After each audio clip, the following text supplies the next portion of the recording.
Info for patient. उन sales को ख़ास तरीके से ड्रिल करके उनके अंदर से इन्फेक्शन को ख़त्म करना पड़ता है। तो इसको मैस्टाइड एक्सपोन पोस्ट ऑरल यानी कान के पीछे से या कान के अंदर से मैस्टाइड एरिया जो कान का पिछले उसको एक्सप्लोर करके उन सेल्स को जिसमें इन्फेक्शन होती है डिजीज़ फ्री करना पड़ता है।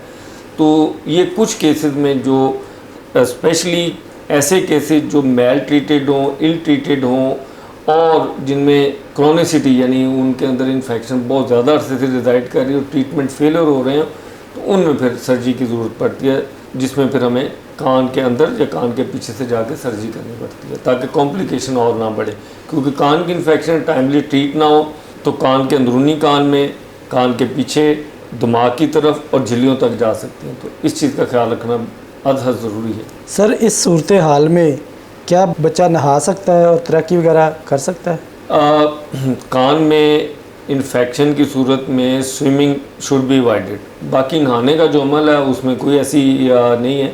अगर बच्चे के कान में आप चाहते हैं कि पानी ना जाए तो आप थोड़ी सी कॉटन लेके उस पर कोई ऑयल या वैसलीन या लुब्रेक्स या कोई भी ऑयली चीज़ लगाएं तो कान में पानी नहीं जाता। तो नहाने में मुआनियत नहीं है, लेकिन जिनमें परफोरेशन होती है पुरानी और इन्फेक्शन होती हैं उन्हें स्विमिंग करने से इन्फेक्शन के बढ़ने के ख़तरात होते हैं। अगर फिर भी उनकी कोई रिक्वायरमेंट हो तो फिर उनको स्पेशल गैजेट्स होते हैं, जैसे स्पेशल मोल्ड्स होते हैं, कैप्स होती हैं, बैंड्स होते हैं, लगा के फिर अलाउ किया जा सकता है। सर, अगर पेशेंट इसको या पेरेंट इसको नज़रअंदाज करते हैं तो क्या इसके नुकसान हो सकते हैं? किसी भी बीमारी को इग्नोर करने की सूरत में ना सिर्फ वो बीमारी बढ़ जाती है बल्कि बीमारी से रोग की शक्ल इख्तियार कर लेती है। जैसे कान की इन्फेक्शन टाइमली ट्रीट करने से इन्फेक्शन ट्रीट हो जाती है, पर्दा सही सलामत हो जाता है, समात वापस आ जाती है और बैलेंस सिस्टम सेटल रहता है।